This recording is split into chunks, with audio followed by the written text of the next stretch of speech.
esos estudios, es difícil estudiar el pentecostalismo porque los pentecostales son, por lo menos en esa época, trabajadores que casi trabajan de sol a sol, y cuando les queda un tiempito libre, ¿a qué lo dedican? Pues a la proclamación. Así que no se dedican mucho a escribir, ¿verdad? Y si uno va a estudiar esa época, donde uno descansa es en las fuentes escritas de esa época. ¿Y cómo entonces estudiar los pentecostales si casi no dejan ningún rastro escrito? Pues la música. Así que él ha estudiado la música, por eso ese himno precioso, La Biblia es la bandera, que le ha servido a él, ¿verdad?, de trasfondo para estas presentaciones. Hace 2 años, cuando falleció mi mamá, empecé, ¿verdad?, a ver todos los papeles que ella había dejado, y ella escribía, ella tenía participación muy activa en una iglesia de una iglesia, ¿verdad? Las personas mayores se reúnen casi siempre de día, aquí está ocurriendo también, y ¿qué es lo que cantan? Pues lo que está bien cerca de su corazón, que fue lo que conocieron desde que conocieron al Señor jóvenes. Y este era uno de los himnos favoritos de ella cantar en esta congregación de personas mayores. La Biblia es la bandera. Así que imagínense, cuando yo oí ese himno, cómo me sentí, como en casa. Así que sin más, les dejo con el hermano Daniel Ramírez.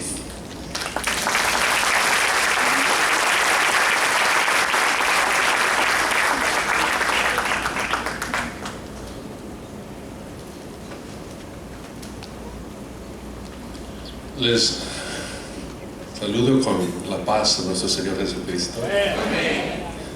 Gracias por recibirme aquí. Me siento muy en casa en Puerto Rico. Todavía estoy en la luna de miel que comenzó cuando comencé mis estudios en New Haven, Connecticut, a long time ago. Y allí una colonia boricua con su rica comida. Y desde entonces para mí no fue muy difícil aceptar la invitación de participar en el simposio en el seminario evangélico, y para mí es algo muy especial encontrarme con hermanos en la fe aquí. Usualmente cuando expongo estos temas son con aulas llenas de incrédulos, colegas incrédulos, y pues para mí es algo muy especial poder let my hair down, ¿no? y compartir del corazón, porque son historias que compartimos todos nosotros, el impacto del Evangelio en nuestras vidas. Entonces permíteme compartir cómo fue que la familia mía vino al Señor. Es la historia de una abuela paterna que nació en México en 1900, en un ranchito que se llamaba Rancho Magallanes, cerca de un pueblo que se llamaba Pénjamo, en el estado de Guanajuato, región céntrica del occidente de México, y un lugar muy pobre. Yo pude constatar eso mucho después en la vida. Y en 1917 pasó la gran epidemia de la influenza española, y murieron todos los miembros de la familia, menos mi abuela, de 17 años. Perdió padre, madre, hermanos. Quedaron huérfanos 3 sobrinos, y ella se encargó de ellos, adolescentes, por los siguientes 7 años de su vida. Bueno, se enamora, y de ahí pues sale mi tío Eliseo. Él nace Eusebio Castañeda, y el gran problema es que el padre ya está casado, es pariente. Entonces mi abuela se refugia con otro primo, y ese primo se va a Estados Unidos. Y en 1924 ese pariente conoce a un paisano en San Diego, Hilario Ramírez, y ya tenía 20 años de migrante en Estados Unidos, y cuarentón, ya quería tener familia, y el amigo le cuenta de su prima, y por sorpresa llega al ranchito una carta de un don Hilario Ramírez a su paisana María Mendoza, ofreciéndole matrimonio. Mail order bride, se dice en inglés. Y en el sobre viene el dinero para comprar el boleto del tren de León, Guanajuato, a la frontera, a Chihuahua, El Paso. Y pues una mujer de 24 años con un niño de año y medio, pues y sin otro futuro ahí, pues ni modo, vamos a tomar la oferta y a ver qué sale. Y sube al tren y se va a la frontera y se conocen en el puente internacional entre México y Estados Unidos. They check each other out, o que vamos. Se pelean, hay una pelea que tienen porque él traía también fotos de otra mujer en sus pertenencias y ella lo agarra y le dice: desde hoy en adelante yo soy tu mujer. Se van con el juez civil en Chihuahua, en Juárez, y hace 6 años que descubrimos la acta de matrimonio y él la migra. Cruzando el puente, el nombre de Eusebio Castañeda, de 1 año y medio, se cambia y le da su apellido. Cuando sale de México es Eusebio Castañeda, cuando entra a Estados Unidos es Eliseo Ramírez. Sin papeles, sin poder comprobar la adopción, no fue una adopción oficial, o sea que mi tío Eliseo fue el primer dreamer de su generación. Aquellos jóvenes que están agitando ahora, que nacieron o que los trajeron a Estados Unidos de niños y ahora son muy políticos, ¿no? Pues mi tío fue el primero, en 1924. Vivió larga vida. Tuvieron 3 otros hijos. Y él tenía un negocio de vender productos lácteos, pero María no sabía que se había casado con un alcohólico, violento, machista. Entonces mi tío, mi padre y mis otros tíos nos contaron cómo tuvieron una niñez muy precaria, nunca sabiendo qué iba a pasar cuando regresaba el papá de sus parandas en Tijuana y otras partes, borracho y a veces con armas para matarlos, y los ponían en la pared o con pistola o con machete o con rifle para acabar con ellos. Bueno, mi abuela tenía 2 opciones: o huirse, y lo hacía mucho con aquel primo que le había presentado con su esposo para que lo protegiera. Mi tío contaba la sensación de estar empujando un wheelbarrow con su hermanito adentro, pasando por el puente del tren y escuchando el silbato del tren y corriendo para alcanzar al otro lado, pero huyendo del verdugo paterno o padrastro en ese caso. También tenía la opción de defenderse, y sí lo hacía, y desarmaba al Señor. Entonces yo, que tuve una formación académica de feminismo, pues celebro eso. Qué bueno, ¿no?, que la mujer mexicana se defiende. Pero luego optó por otra opción, y de esa opción me maravilló. Escuchó el Evangelio de Jesucristo, traído por un hermano Rodríguez de la iglesia presbiteriana, que estaba basado en la iglesia primera, First Presbyterian Church de San Diego, y él venía a diferentes partes a evangelizar y ya estaba formando una congregación, y ella fue entre las primeras personas en presentar el Evangelio, y cambiaron las cosas en la casa. Luego vino el viento pentecostal y la congregación se consolidó como pentecostal. Bueno, volviendo a esa escena, nos cuenta que frente a esa amenaza existencial, y ya no pudiendo huir, y ya no pudiendo defenderse contra un hombre tan fuerte, se ponía a cantar.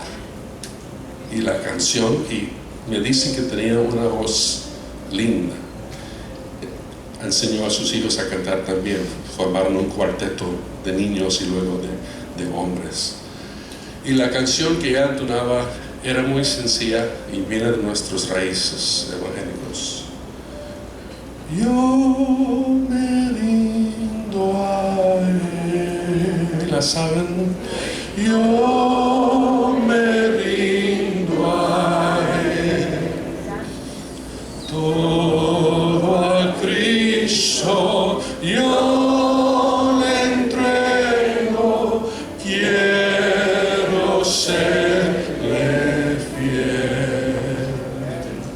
todo a Cristo yo le entrego con el fin de serle fiel.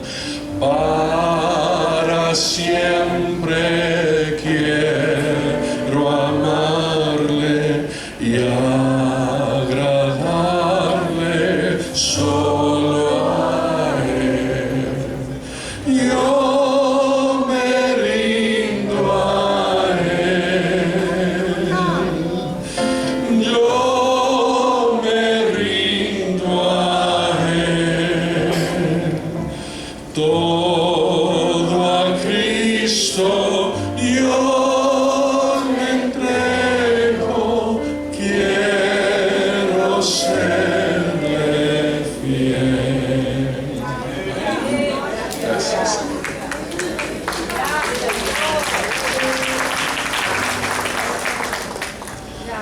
Me maravillo de esa tercera opción de rendimiento.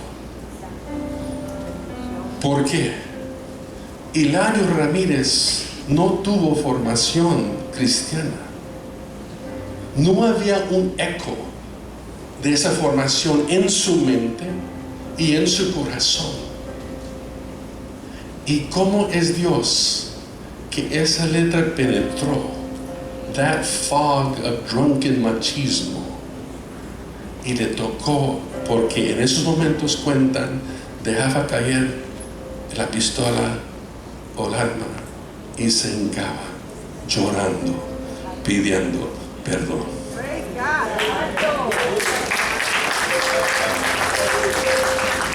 Humanamente no lo entiendo, pero espiritualmente lo entiendo cuando veo el mensaje del Evangelio, que un Señor Jesucristo, teniendo todo el poderío del cielo, se despoja de ese privilegio y se rinde en la cruz del Calvario.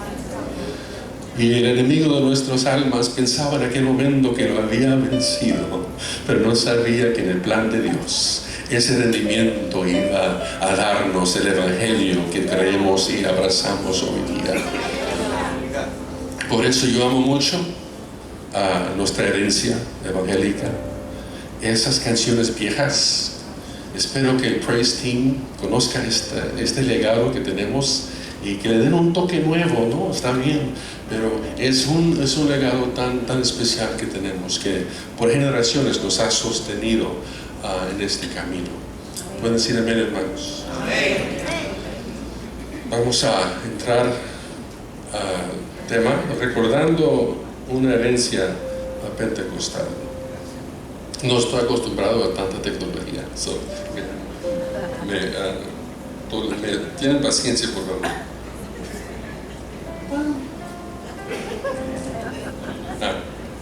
On. ¿Dónde apunto? Allá. Gracias.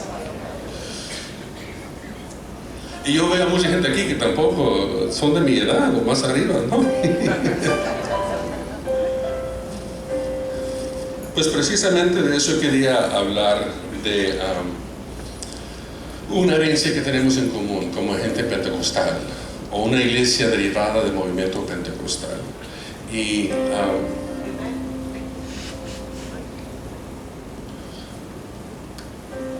voy a sugerir que meditemos en estos pasajes bíblicos. El 4 de Josué, versículos 20 a 22. Y Josué erigió en Gilgal las 12 piedras que habían traído del Jordán. Y habló a los hijos de Israel diciendo: cuando mañana preguntaren vuestros hijos a sus padres y dijeren: ¿qué os significan estas piedras? Declararéis a vuestros hijos diciendo: Israel pasó en seco por este Jordán.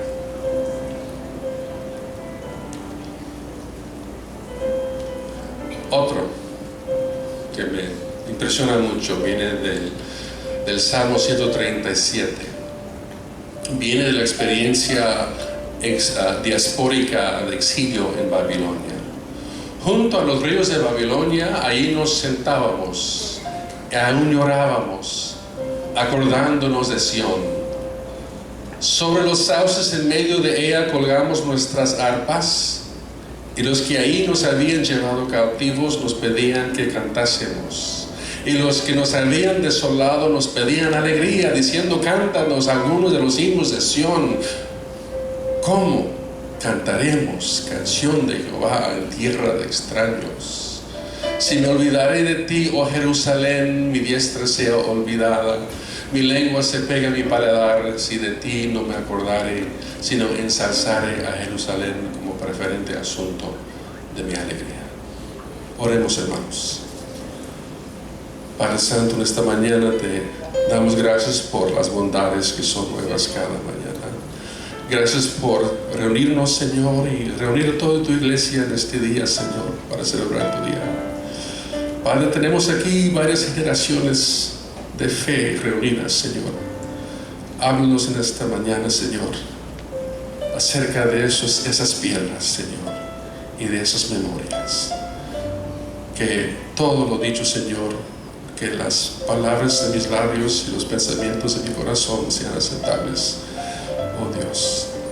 Amén. Ese texto me recuerda una canción que yo aprendí con los boricuas en New Haven. En mi viejo San Juan, cuántos sueños forjé en mis noches de infancia. ¿Se puede cantar eso aquí? Esa nostalgia, ¿no? Que habla de experiencia boricua afuera de la isla. Aquellos soldados que fueron a la Primera Guerra Mundial, a la Segunda Guerra Mundial, que fueron a pescar y cortar caña en Hawái y en otras partes. Esa canción, y yo la vi, el impacto de esa canción cuando nos reuníamos con los universitarios puertorriqueños en Yale, en fiestas, ¿no? No faltaba que en un momento iban a sacar esta canción. Y luego los amigos cubanos sacaban su: cuando salí de Cuba, dejé mi vida, dejé mi amor. Cuando salí de Cuba, dejé enterrado mi corazón. Con el permiso de los ministros aquí. Y desde luego los mexicanos tenemos que sacar, ¿no? La vida no vale nada, no vale nada la vida. Caminos de Guanajuato. Y sí, es una emoción humana muy universal. Eso de añorar el terruño. Y de eso podemos hablar toda la mañana. Pero el hecho de que los hebreos nos dejaron este legado me provoca muchas preguntas acerca de ese proceso de rememorar, de recordar y de olvidar. Y creo que ahí está el problema. En el pueblo evangélico, como en el pueblo en general, padecemos una amnesia. Y es una crisis de identidad en nuevas generaciones también, pero en viejas generaciones. Y una crisis entre las generaciones que provoca. En muchas congregaciones se pelean entre las generaciones, ¿no? Lo que acaban de... Yo estaba mirando a los hermanos con la interpretación del praise team, ¿no? Y a ver quiénes estaban moviendo y quiénes no. Tal vez el artritis no permite, ¿no? Acompañar un arreglo de rock. Pero es una tensión que se está viviendo en la iglesia en general. Y es comprensible eso.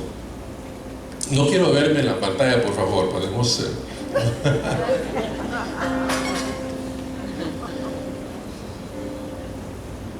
Entonces yo creo que esta crisis hay que hablar de ella. Y propongo un proceso de destapar la memoria, de regresar a aquellos sitios donde sabemos que habían esas piedras. Quitar la maleza, take off the moss, limpiarlas, traer los hijos y los nietos y hablarles de que cómo Dios nos trajo por el río Jordán. Esa historia de mi abuela, ella no me la contó. Ella murió cuando yo tenía como 2 años. Tengo el consuelo de saber que me cargó en sus brazos y oró por mí. Pero fueron sus hijos los que nos transmitieron la historia sagrada de la familia. Entonces es un proceso de reconstruir el pasado y nos ayuda a entender el presente. ¿Por qué hacemos lo que hacemos y por qué no hacemos lo que no estamos haciendo y deberíamos seguir haciendo o dejar de hacer? Y marcar futuras pautas o futuros pasos que podemos dar en discernir el futuro. Entonces vamos a tener otro ejercicio, a ver si saben esta canción. Give me F. Un tío mío decía, give me a B and I'll flatter myself. Alabad a Jehová, naciones todas, pueblos todos, alabadle, porque ha engrandecido sobre nosotros su misericordia y la verdad de Jehová es para siempre. Aleluya, amén. Y la verdad de Jehová es para siempre. Aleluya, amén. Aleluya, gloria a Dios. Creo que es la canción más universalmente cantada en las Américas de habla hispana. Ahora, una pregunta, un survey. ¿Cuántos la pudieron cantar de memoria? ¿Y a cuántos les hacía las palabras en la pantalla para cantarlas? Ahí está parte de lo que quiero hablar. De lo que tenemos en el ADN, en the marrow of our bones como evangélicos. Y esto es un ejemplo de un legado que tenemos como evangélicos. Vamos a quedarnos con ese texto. A ver, ¿quiénes saben de dónde viene esa letra? Salmo. ¿Somebody? ¿Es un salmo? 147. ¿Número? Creo que es el 147. 117. Otra pregunta. ¿De qué versión?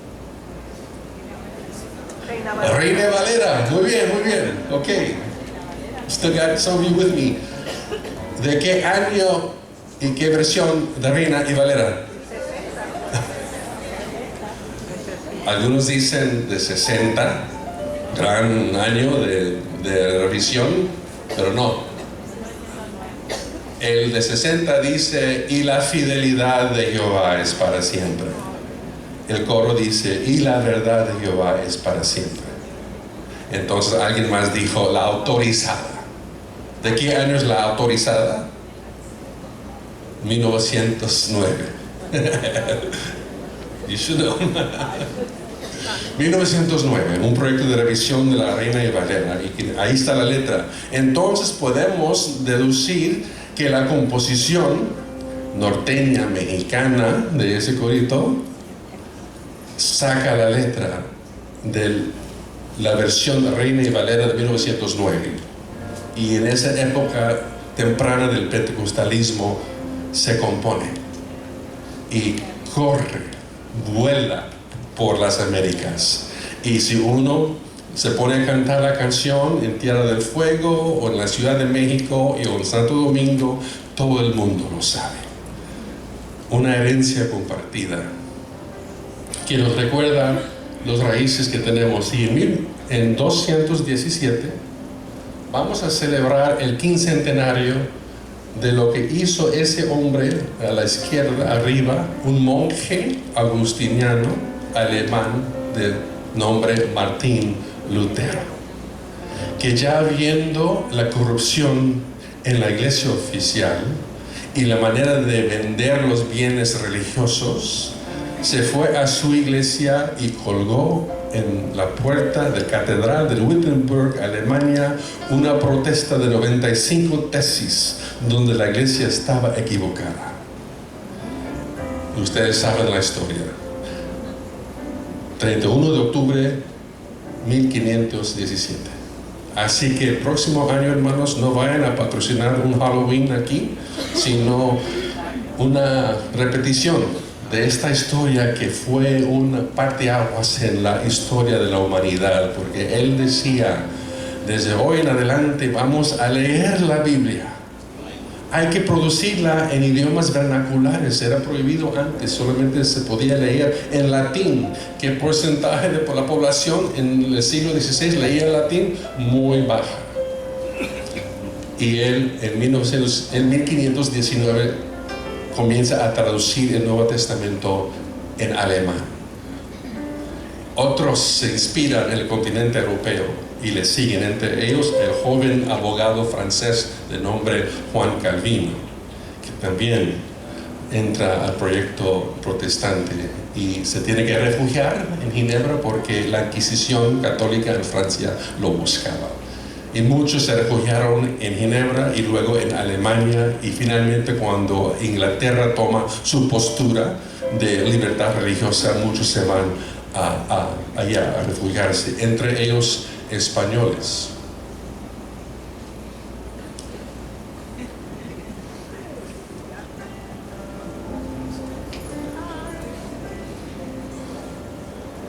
¿Se puede avanzar? Muy bien. Y hay que pensar el momento, ¿no? En el siglo anterior se inventó la imprenta, que hizo posible la edición y difusión de los textos escritos. Por eso la revolución es tan amplificada por la tecnología.